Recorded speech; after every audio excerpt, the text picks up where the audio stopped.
ఈరోజు మనం ఒక ఇంపార్టెంట్ టాపిక్ గురించి తెలుసుకుందాం. అదేంటంటే పైల్స్. పైల్స్‌లో ఎన్ని రకాలుంది, రైట్? ఆహ్, ఎన్ని రకాలని మనం ఎలా గుర్తుపట్టాలి? ఎందుకు ఇన్ని రకాల పైల్స్‌ని గుర్తుపట్టి దాని ప్రకారం ట్రీట్మెంట్ జేసుకోవాలి?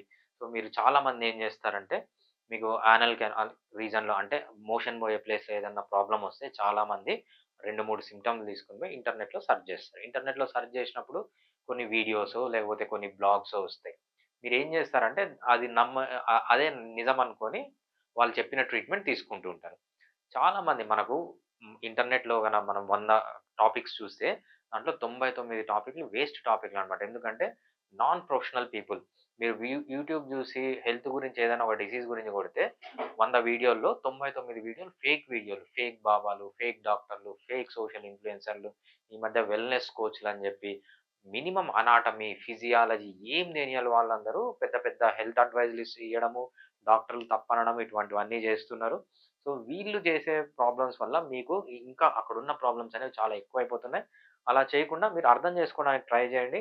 అసలు పైల్స్‌లో ఎన్ని రకాలుంటాయి, రైట్? పైల్స్‌ని ఎలా గుర్తుపట్టాలి అనేది క్లియర్‌గా చూద్దాం. పైల్స్‌ని మెయిన్‌గా 2 కేటగరీలు చేస్తారనమాట. Internal piles, external piles. So, external పైల్స్‌ని ఎలా గుర్తుపట్టాలి? ఇంటర్నల్ పైల్స్‌ని ఎలా గుర్తుపట్టాలి చెప్తాను. బేసిక్‌గా పైల్స్ అంటే ఏం లేదు. ఇక్కడ మనకు బ్లడ్ వెసెల్స్ ఉంటాయి. సో, ఆర్టరీస్, వీన్స్ ఉంటాయన్నమాట. రైట్?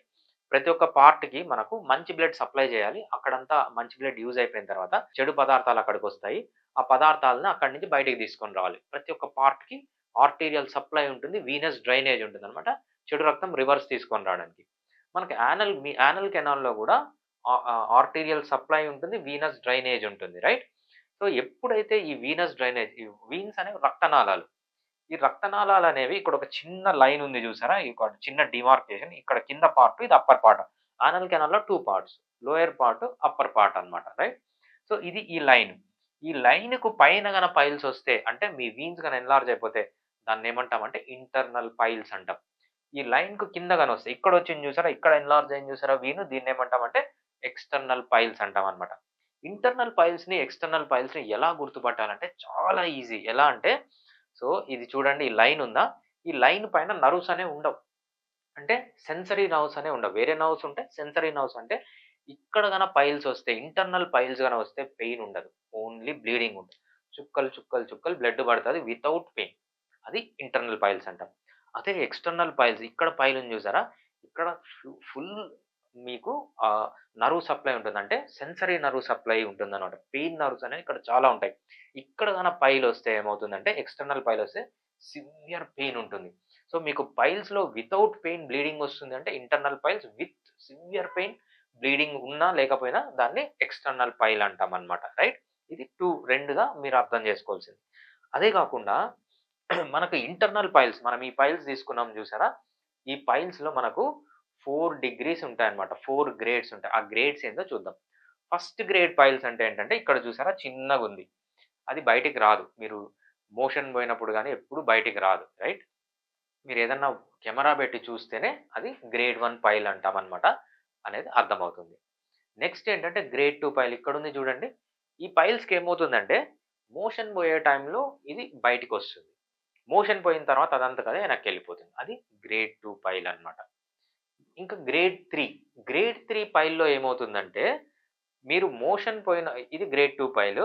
ఇది గ్రేడ్ 3 పైల్. గ్రేడ్ 3 పైల్‌లో ఏమవుతుందంటే మీరు మోషన్ పోయినప్పుడు ఈ పైల్స్ అనేవి బయటికొస్తాయి. ఓకే. మీ వేలుకి టచ్ అవుతాయి. మీరు మోషన్ పోయిన తర్వాత అది లోపలికెళ్ళదు. ఆటోమేటిక్‌గా లోపలికెళ్ళవు. గ్రేడ్ 2లో ఆటోమేటిక్‌గా లోపలికెళ్ళిపోతాయి. గ్రేడ్ 3లో ఏం చేస్తారంటే వీళ్ళు వేలు పెట్టి పుష్ చేస్తారు లోపలికి. వేలు పెట్టి పుష్ చేస్తే లోపలికెళ్ళిపోతుంది. దాన్ని గ్రేడ్ 3 అంటామనమాట. అదే గ్రేడ్ 4లో ఏమవుతుందంటే ఇది గ్రేడ్ 4 ఇది బయటికొస్తుంది మోషన్ పోయే టైంలో. మీరు వేలుతో పెట్టి దీన్ని పుష్ చేసినా లోపలికి పోదనమాట. అది గ్రేడ్ 4. ఇది గ్రేడ్ 1 అసలు బయటికే రాదు. గ్రేడ్ 2 బయటికొస్తుంది. అదంతట అదే లోపలికెళ్ళిపోతుంది. గ్రేడ్ 3 బయటికొస్తుంది. అదంతట అదే లోపలికి పోదు. మీరు వేలు పెట్టి పుష్ చేయాలి. గ్రేడ్ 4 అనేది బయటికొస్తుంది. మీరు వేలు పెట్టి పుష్ చేసినా కూడా లోపలికి పోదనమాట. అది ఇంటర్నల్ పైల్స్‌లో గ్రేడ్ 1, గ్రేడ్ 2, గ్రేడ్ 3, గ్రేడ్ 4 అనేవి అలా డిఫరెన్షియేట్ జేయాలి. మనం ఎందుకు డిఫరెన్షియేట్ జేయాలి? Grade 1, grade 2, grade 3, grade 4 internal పైలా, ఎక్స్‌టర్నల్ పైలా అంటే హోమియోపతిలో ఇంటర్నల్ పైల్స్‌లో గ్రేడ్ 1, గ్రేడ్ 2 ఉన్న కంప్లీట్‌గా క్యూర్ జేసేయొచ్చు. మళ్ళీ మళ్ళీ ముందు ఎలా ప్లేస్ ఉందో ఆ ప్లేస్‌కి తీసుకెళ్ళొచ్చు. మోర్ థాన్ 99% సక్సెస్ రేట్ ఉంటుంది. ఎక్స్‌టర్నల్ పైల్స్‌లో కూడా మోర్ థాన్ 99% సక్సెస్ రేట్ ఉంటుంది. బట్ ఇంటర్నల్ పైల్స్‌కొచ్చేటప్పటికి గ్రేడ్ 3, గ్రేడ్ 4 అని ఉంటే, గ్రేడ్ 3 ఉంటే మనకేంటంటే ఆల్‌మోస్ట్ 70% సక్సెస్ రేట్ ఉంటది. ఒక 30% సర్జరీకి వెళ్ళాల్సొస్తది. అదే గ్రేడ్ 4 ఉంటే 50, 50. 50 మెంబర్స్‌కి కంప్లీట్‌గా తగ్గిపోతుంది. 50 మెంబర్స్ సర్జరీకెళ్ళాల్సొస్తది. అది గ్రేడ్ 4లో. సో, ఒక నాలెడ్జ్ ఉన్న డాక్టరు, ఒక క్వాలిఫైడ్ డాక్టర్ ఇవన్నీ ఆలోచించి మీకు ట్రీట్మెంట్ ఇస్తాడు. అదే ఒక నాలెడ్జ్ లేని డాక్టర్ దగ్గరికి, క్వాలిఫికేషన్ లేని డాక్టర్ దగ్గరికి, అసలు డాక్టరే కాని బాబాల దగ్గరికి పోతే ఇవన్నీ వాళ్ళకి అర్థం కాదు.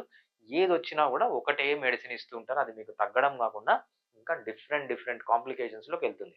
అందుకు మీకు పైల్స్ ఉన్న ఫస్ట్ డిగ్రీ గాని, సెకండ్ డిగ్రీ గాని, థర్డ్ డిగ్రీ గాని, ఫోర్త్ డిగ్రీ గాని అసలు మీకు అర్థం కాకుండా వెంటనే నన్ను కన్సల్ట్ కండి.